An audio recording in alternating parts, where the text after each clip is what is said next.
चरणों में कोटि कोटि वंदन। मरुदना भूषण संत शिरोमणि पूज्य प्रवर्तक गुरुदेव श्री सुतन मुनि के महाराज साहब के पावन चरणों में कोटि कोटि वंदन।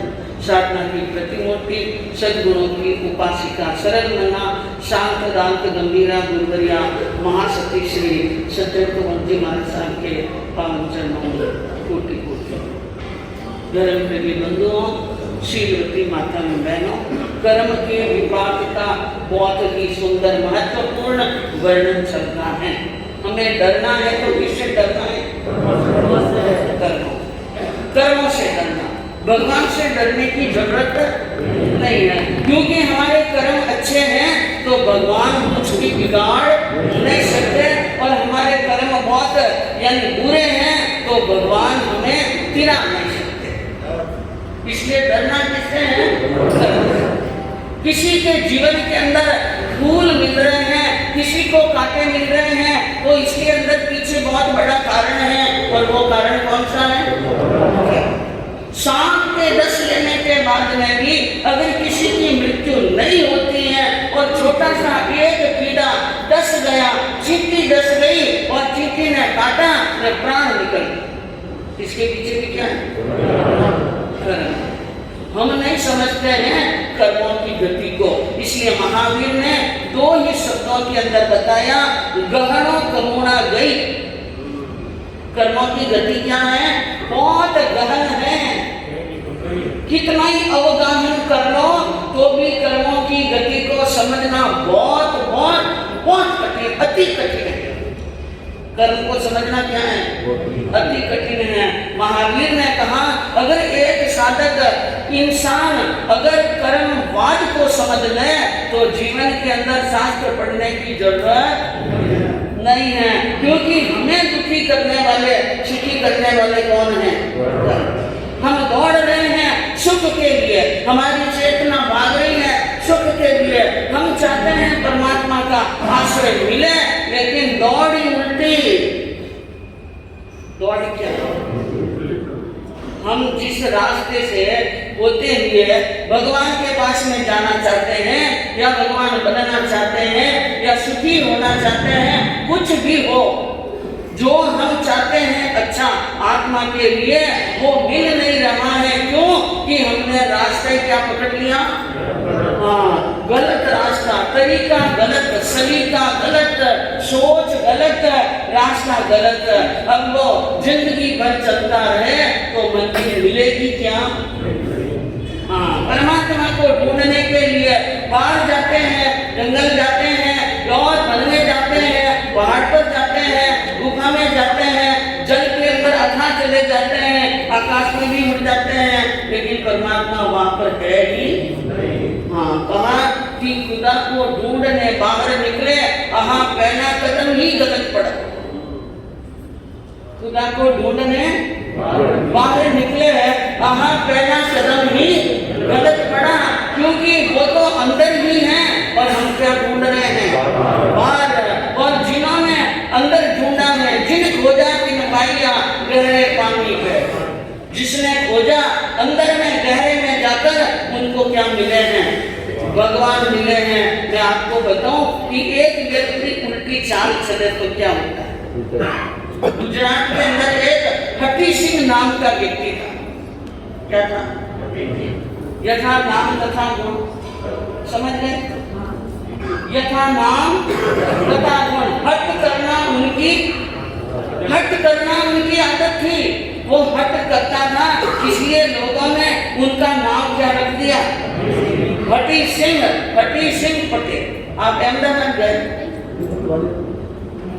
हठी सिंह के बाद कौन बोल गया? बहुत अच्छी।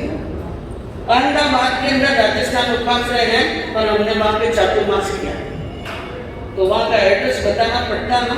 हट्टी सिंह की बाड़ी के सामने राजस्थान उपाश्रय, दिल्ली गेट के पास, दिल्ली गेट के पास हट्टी सिंह की बाड़ी के सामने। तो हट्टी सिंह नाम का पटेल वहां पर रहता था। बुद्धि में कमजोर, लेकिन शरीर में बिल्कुल हट्टा कट्टा।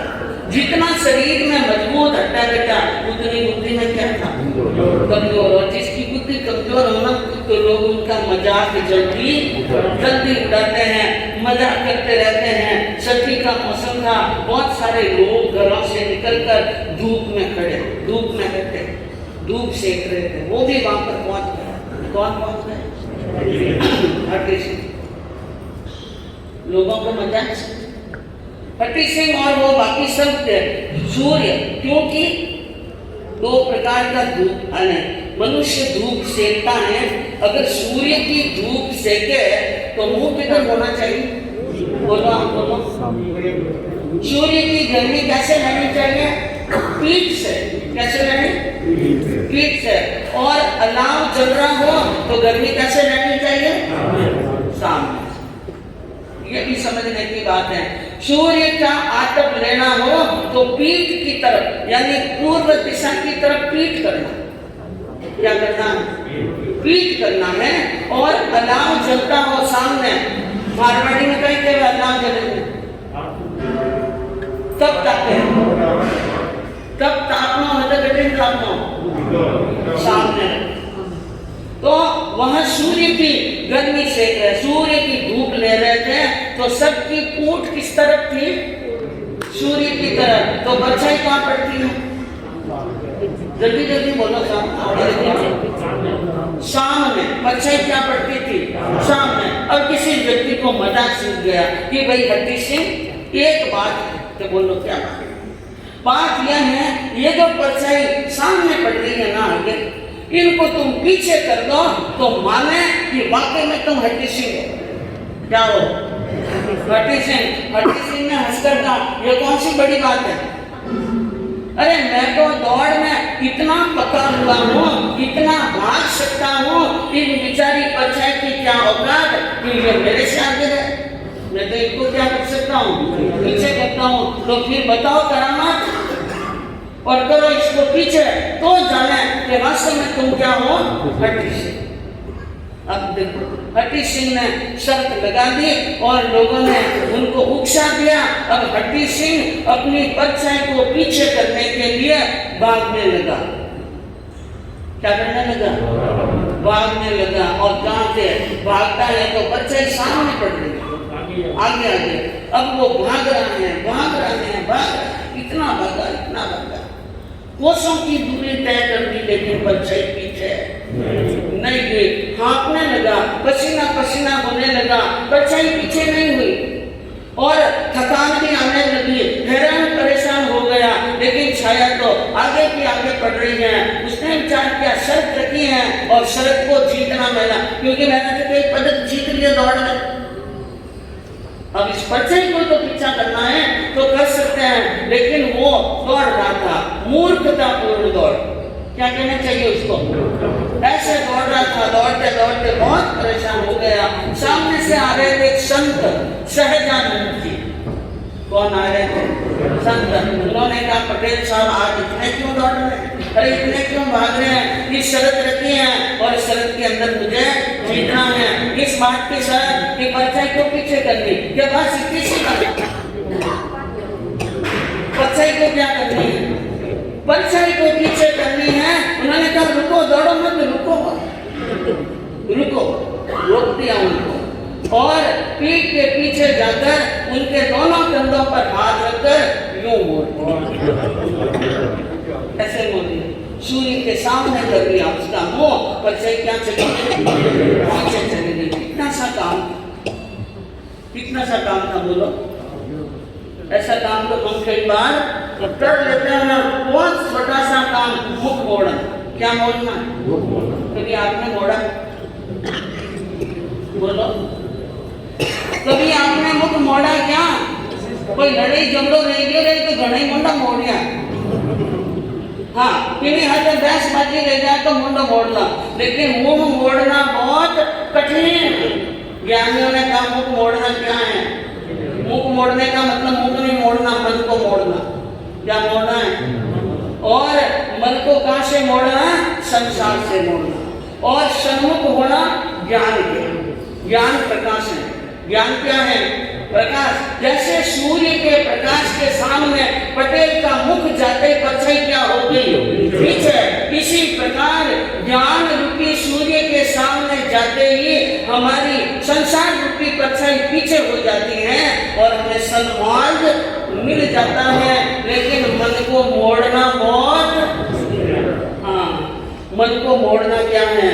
तू चाल उलटी चाल चौरासी घूमेला जी घूमेला, तू चाल उलटी चाल चौरासी घूमेला जी घूमेला, सत मार्ग ने छोड़ो है तो सत मार्ग ने छोड़ो है तो उलट मार्ग दौड़ो है तो उलट मार्ग दौड़ो है तो दौड़ी आँख्याँ सुनाड़ चौरासी घूमेला जी घूमेला।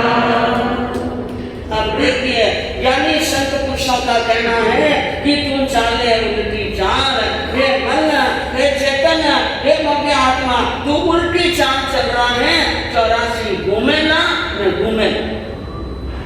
एक बार नहीं, कितनी बार घूमना पड़ सकता है? कई बार, अनंत बार घूम गए, अनंत बार घूमना पड़ सकता है। क्यों? मन को नहीं मोड़ा। किसको नहीं मोड़ा? मन को नहीं मोड़ा। मन को मोड़ा था मधु देवी माता, मन को मोड़ा था मधु देवी माता, धीरे बोले केवल पाया, मन मोड़ो रे, मन मोड़ो रे, सजना मुक्ति मिलती, मन मोड़ो रे। मन को मोड़ा था मधु देवी माता ने, जो मोह के पथ पर भाग रहा था।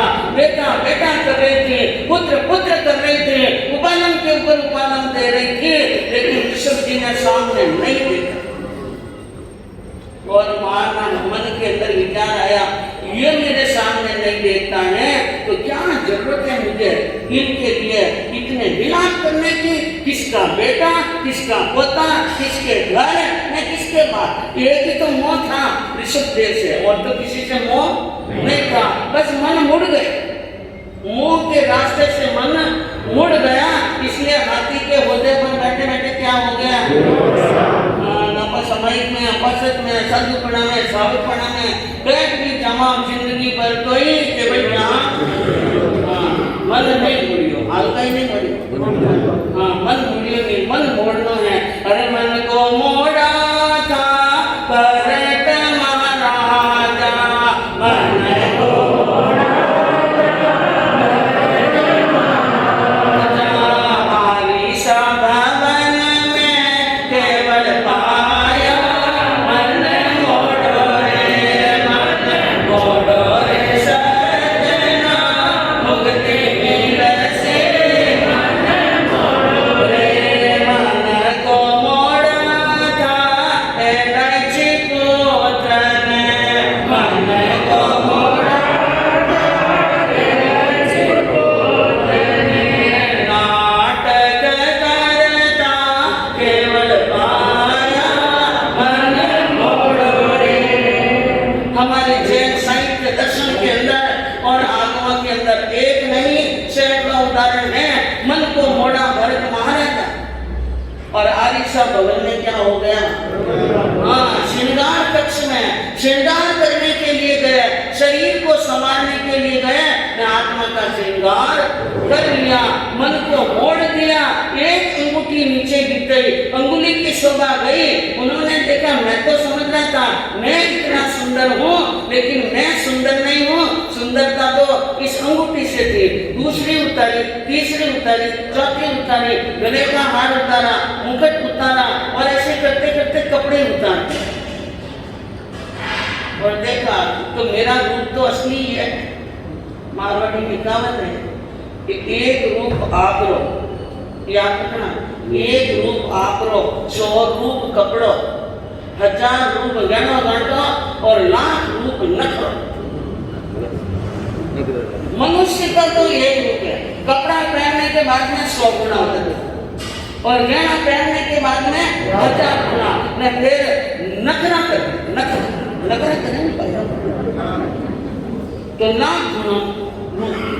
जब श्रृंगार उतार दिया, आभूषण उतार दिए, भरत चक्रवर्ती को मालूम हुआ कि मेरा सौंदर्य ये नहीं है, और फिर आ गए अपनी आत्मा के ऊपर, ये शरीर भी तो मेरा नहीं है, पराये पुद्गल से मेरी क्या हो रही है, शोभा हो रही है, मैं तो मेरी आत्मा है। चिंतन करते केवल ज्ञान की क्या हो गई प्राप्ति, और मन मोड़ा इलायची पुत्र ने नृत्य कर रहे थे। एक बहुत ऊंचे बांस के ऊपर एक सुपारी रखकर सुपारी के ऊपर अपनी नाभि को टिका करके ऊपर नाच रहे थे, और मोह था उस नटनी से। मोह किसी बहुत बड़ी बड़ी कहानियां हैं, एक एक दिन एक एक कहानी सुनो तो मालूम पड़े कि वास्तव में हमारे जैन साहित्य में ऐसे दृष्टांत भरे पड़े हैं। उन नाभि को सुपारी के ऊपर टिकाकर नृत्य कर रहे थे कि मैं इस नृत्य के अंदर जीत जाऊं, तो मुझे इस नृत्य के अंदर जीतूंगा तो यह नट अपनी पुत्री की शादी मेरे साथ में करे। उसके मोह में थे, लेकिन सामने घर के अंदर एक मुनिराज को एक सुंदर युवती के हाथ से गोचरी बैठते हुए देखा। मुनि की नजरें नीचे झुकी हुई थी, उनको देखकर मन मुड़ गया, धिक्कार है। कितने वर्ष हो गए इन नट के साथ में रहते हुए, इस एक लड़की के लिए, और इन मुनिराज को देखो जिनके सामने सर्वांग सुंदरी खड़ी है, लेकिन मन में किंचित भी राग नहीं है। दिया धिकारा और मांस के ऊपर नाचते नाचते क्या हो गए, कभी अपन ही रही थे।